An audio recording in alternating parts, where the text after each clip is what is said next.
大家好，欢迎再次来到我的频道，我是自挖大师，我在温哥华。在我的第73期 YouTube 里边，我跟大家谈到，我要处理掉我的所有佳能单反器材，然后进入微单世界。现在终于如愿以偿，那套设备已经处理掉，这套新设备今天也到货了。今天我们就来一次开箱展示。这个就是我心仪已久的索尼 A7C， 这个是配套的一个索尼原厂的20毫米光圈 1.8 的大光圈镜头。好，现在我们来开箱。开箱也是开心呐，看看里面有些什么东西啊。包装很精美，说明书在一边，打开，里边更简单了，就是这样。附件呢有背带，有电池、充电器。下面我们就看机身了。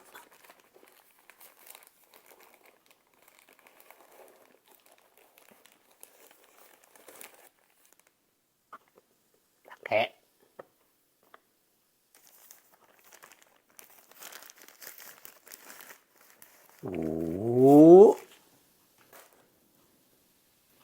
这就是索尼 A7C， 非常小巧，银色机身。它这次出了一共2款，一款黑色，一款银色。这个是我最想要的，就是银色机身，漂亮啊！说这款机器啊，索尼这个 A7C 呢，已经不是新机器了。它其实在2年前，就2020年就发布了。但是呢，到目前为止，仍然很抢手的一款机器，而且价格也一直基本上维持不变啊。我查了一下价格，在加拿大这个地方呢是2400加币再加税，在美国呢是2000美金再加税，在中国呢现在是12000多人民币。所以我换算了一下，从价格上来讲，不管你是在加拿大买、在美国买还是在中国买，其实是差不多的。所以我也就毫不犹豫出手了。下面说说我喜欢这个相机的一些原因啊。这个相机原因我喜欢的第一个就是它轻巧轻便，这个呢也是我之所以淘汰了单反进微单的主要原因。原来那套机器大家知道是2个机身3个镜头装起来一大箱子，沉极了。要出去玩的时候，尤其是拍风光片呢，我们经常要跋山涉水，背着那一套设备实在受不了。比如有一次我们去阿根廷的巴塔哥尼亚，那个要爬很多山路，起得很早要爬山，我根本扛不住这套，这是被爬山的，走平路还差不多，要爬那么大山，要走10几公里，确实受不了。所以我们不得不在当地请了挑夫来帮我们扛器材，我记得一天是130美金，所以重量对我来说非常重要。这次我果断的处理掉单反，换微单，就是解决一个重量问题。而现在目前为止呢，我查了一下，这个是最轻的微单呐，它的重量有多少？仅仅509克，大家看拿在手上，比我的手机尺寸甚至还小一点。也有人说，现在这款相机并不是世界上最轻的全画幅相机。我查了一下，还真不是。去年4月份，适马出了一款相机，叫适马的 FPL， 那个重量仅仅347克，比这个真是轻了不少啊。所以我也犹豫了一下，我是买这个呢，还是买适马那款呢？经过我再三比较，我还是决定要它。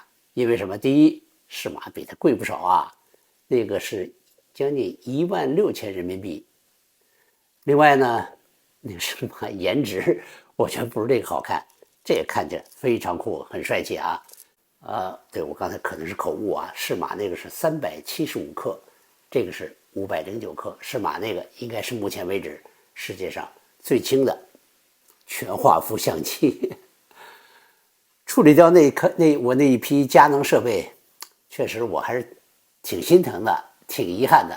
因为不管怎么说，跟了我那么多年了，去了那么多地方了，拍了那么多片子了，说走就跟他分手了，挺遗憾的啊。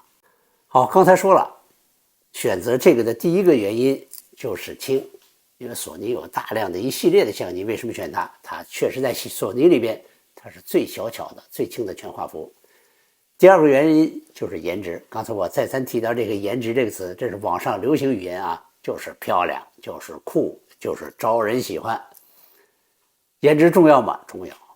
颜值好的相机，你自己就爱拿在手里玩，你就愿意带它出去，你就愿意用它去拍照，所以这个动力很重要。所以颜值，我觉得它是真是不错的。因为这次 A7C 出了2款，一款黑的和一款这种银色的。银色相机显然比黑色相机更抢手。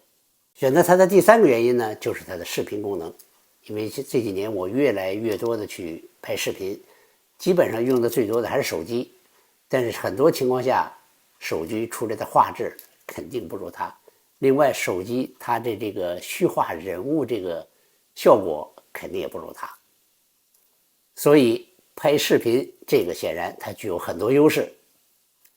再有呢，就是索尼拍视频方面的强项就是它的聚焦速度。大家知道聚焦是非常重要的，这个照片这个视频拍出来清晰不清晰跟你能不能准确对焦密不可分。索尼在快速对焦、跟踪聚焦、人眼识别这一系列方面，在这个行业界里边都是领先的，所以我也是毫不犹豫的选择这款，因为我很多的情况下我要用它拍视频呢。说说它的不足之处吧。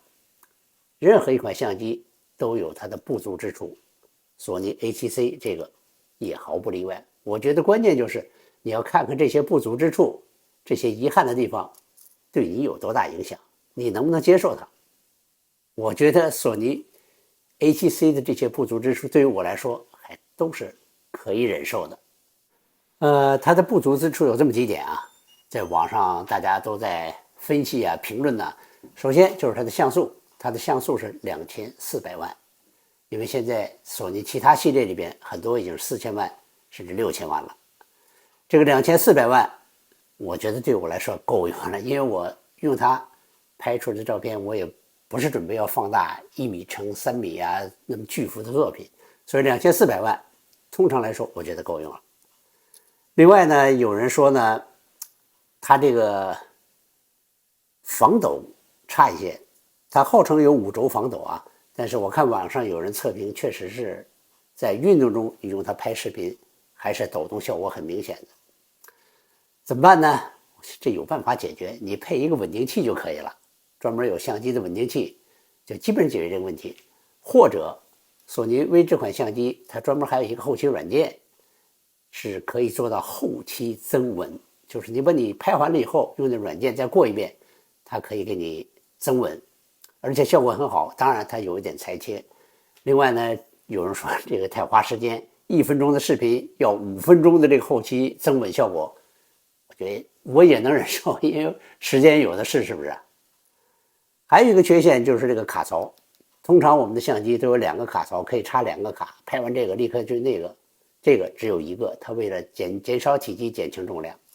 我觉得这对我来说问题也不大，因为我也不是用它去给别人拍婚纱，一天拍个几千张，通常我就拍个10张20张100-200张最到头了啊，所以完全来自于来经常这个导一导这个数据。所以呢，这一个卡槽问题也不大。当然还有人说它的不足就是这个取景器，取景器太小了，就是这么大点一点。原来呢它都在中间很大的一个，它现在去掉那个军舰头了，取景器就变得很小了，可以理解，为了缩小体积，为了轻。所以这样看取景确实是有点费劲，尤其在外边大太阳的情况下啊。但是也有方法解决，现在专门有厂家为它生产着一种这种眼罩戴上以后就会舒服多了。还有呢，有人说这个它由于体积很小啊，这个握持感不舒服，握了以后大家看这小手指没地儿放，抓出来不是很舒服，这个也能解决。有厂家为它专门配了一种手柄，可以加长一截，而且手柄很漂亮，木头的、原木的，拿在手里也很酷啊。所以综合这些考虑，就是尽管这些东西是索尼 HCD 是不足，但是对我来说，我能忍受，我可以有办法补救它。还有人说你为什么不再等一等？这很可能要出第二代了。第二代呢？谁知道呢？因为数码这东西更新太快了，总会有第二代。完了还有第三代呢，是不是还等啊？所以我想，先玩起来吧。人呢总是要活在当下，不能老看着明天怎么样啊。今天先有着，先用着，将来出了有需要我们再换呗。所以不等了，买入。OK， 现在说完机身了，我们再说说这个镜头。我们先打开看一看啊。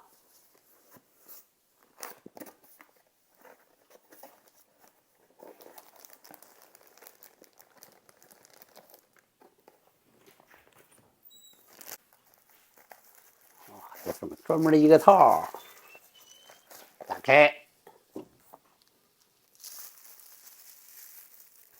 再打开，就是这款镜头，20毫米超广角大光圈，1.8大光圈，很轻巧，是不是？大家看，也就是手这么大小，而且重量也很轻，配上它再合适不过了。现在索尼在卖 ACC 的时候，同时它有一个选择，就是它带一个套头，套头是28到60毫米的。我也犹豫我是不是买一个套头，因为套头实在是很便宜，才200-300块钱。后来考虑还是不要了，因为之所以不选，首先它这个焦段28到60，这是很尴尬的一个焦段。28它不够广，60又不够长，所以这个焦段你用它干什么？你只能拍点很不经意的一些东西啊，当然也总比没有强。另外就是这光圈，这光圈最大才 F4，F4 我觉得对于我来说，很多情况下它真是不够用。